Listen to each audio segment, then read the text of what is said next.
Alright, sekarang saya ingin memberitahu kepada Anda apakah ada peraturan-peraturan tersendiri yang dibuat oleh Next sendiri, seperti misalnya untuk styling dan sebagainya. Jika kita lihat pada page, di sini ada app.js. Jadi ketika misalnya di sini ada global CSS, maka yang Anda lihat adalah tampilan untuk membuat ini itu menggunakan yang namanya style global CSS. Nah, mungkin Anda masih bertanya kenapa dimasukkan ke dalam app.js ini, ya? Karena disinilah starting point-nya. Ketika misalnya ini Anda coba-coba masukkan di dalam misalnya index.js, maka jika kita refresh di browser, dia akan error. Katanya di sini, global CSS cannot be import from file other than your custom app. Nah, jadi ketika misalnya Anda import di sini tidak akan bisa, tapi ketika misalnya Anda import di sini, itu akan bisa. Bayangkan ketika misalnya Anda ingin menggunakan Bootstrap, maka yang Anda lakukan adalah di sini, bukan di setiap komponen yang Anda butuhkan, which is very cool sebenarnya. Namun, ketika misalnya Anda mempunyai style spesifik untuk misalnya itu komponen index misalnya, atau Anda mempunyai page about misalnya, Anda ingin custom style di situ. Nah, jika Anda tidak tahu, ternyata Next.js juga mempunyai yang namanya atau support yang namanya CSS module.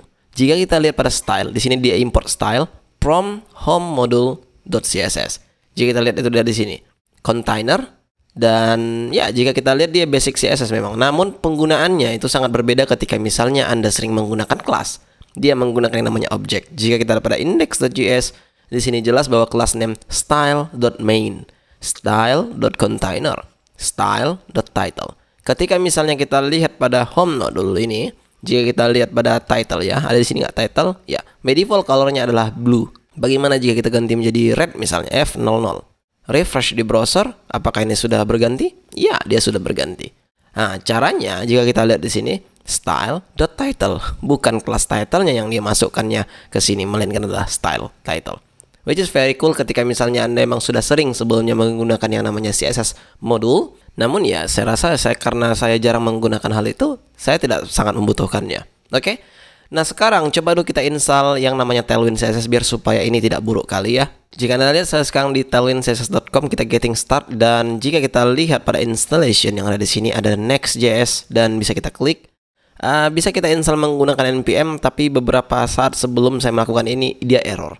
Artinya sebenarnya I don't know why, tapi ketika misalnya saya menggunakan yarn itu berhasil gitu.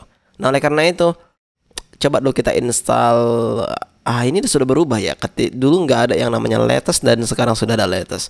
Coba dulu kita install yang ini dulu. Kita copy dan kita paste tepat di project kita. Pastinya buka di new tab. Kita paste di sini. Tunggu sampai selesai. Ini tidak akan lama.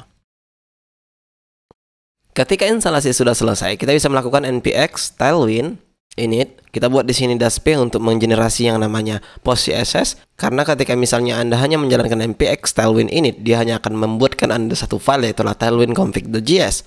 Karena di sini kita butuh yang namanya postconfig.js seperti yang Anda lihat di sini, maka kita buat di sini dasp.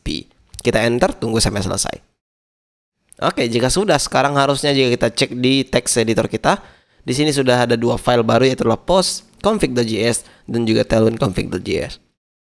Artinya sekarang kita bisa sudah menggunakannya. Namun ketika Anda tidak tahu, di sini juga dia sudah memberitahu kepada kita bahwa ketika misalnya Anda ingin menggunakan plugnya atau Anda tidak ingin menggunakan CSS yang tidak Anda gunakan dimasukkan ke project Anda pas waktu production, maka Anda bisa lakukan plug di sini.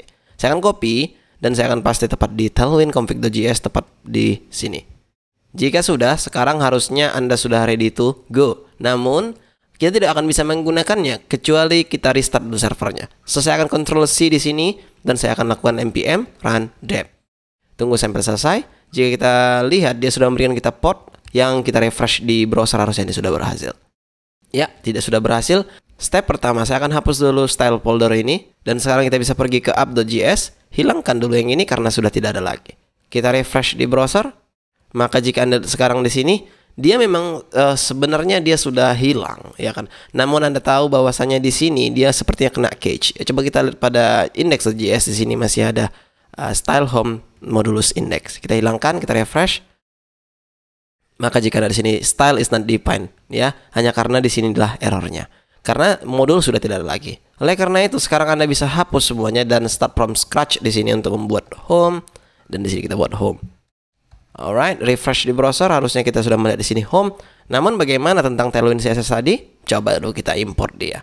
By the way, seperti yang saya bilang, import React from React bisa Anda masukkan, bisa juga tidak, karena tidak sudah terkonfigurasi dari awal. Kita pergi ke app.js, karena by default apapun ceritanya ketika misalnya kita ingin memasukkan global style harusnya di sini. Import Tailwind CSS from Tailwind CSS. Seperti itu saja. Apakah sudah berhasil? Let's check in the browser. Dan nampaknya sudah selesai. Fontnya pun sudah berubah. Coba kita pergi ke index.js. What happen jika seandainya saya buat di sini misalnya hello next.js, misalnya seperti itu, ya kan? Dan di sini coba saya buat kelas font bold text 5XL, font kita buat di sini text blue 600. Refresh di browser. Ya, sepertinya Tailwind CSS sudah bisa kita gunakan. Dan ya, kita bisa ready untuk membuat sebenarnya seperti layout dan sebagainya. So, I see you in the next video.